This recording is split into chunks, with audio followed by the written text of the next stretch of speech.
Have you ever noticed that when you finally stop chasing an avoidant, everything starts to change, not just in them, but in you?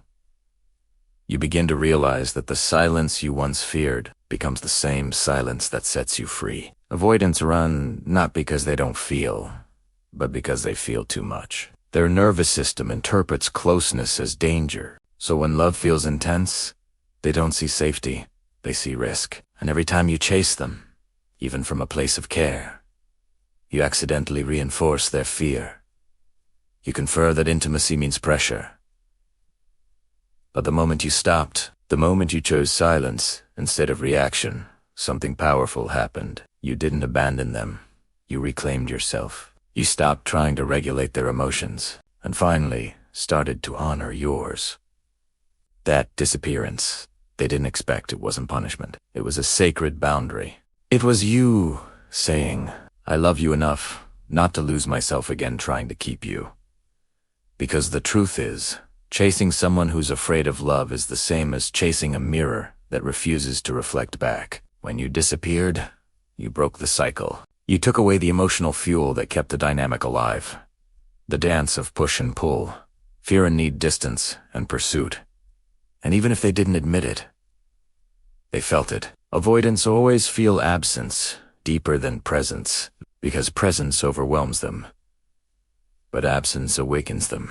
At first, they rationalize it. They tell themselves you're gone because you got tired, or that they don't care as much as they thought, but deep down, they know something shifted. You stopped waiting. You stopped explaining. You stopped playing the emotional game they unconsciously started. And for the first time, they're left alone with themselves. That silence becomes a mirror. It forces them to sit with their own avoidance, to notice that the peace they once had with you now feels like emptiness without you, because the absence of your energy reveals what your presence used to heal. And here's the beautiful part. Your disappearance didn't just trigger their reflection. It gave you your power back. You stopped making love a chase. You made it a choice, a conscious, peaceful, grounded choice. The choice to be in relationships where energy flows both ways, where love doesn't need to be proven, only felt. Now, you're not waiting for them to return. You're simply observing, knowing that anyone meant to stay will meet you in awareness, not avoidance. Your silence speaks louder than I miss you. Your calm presence says more than any explanation ever could. You've learned that peace isn't found in fixing them.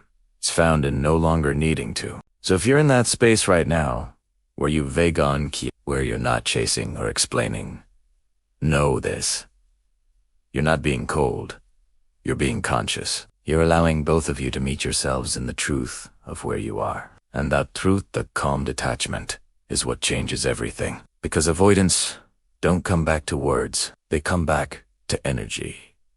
To the frequency that feels safe, grounded, and real. And your disappearance was never about losing them. It was always about finding you. You don't chase love.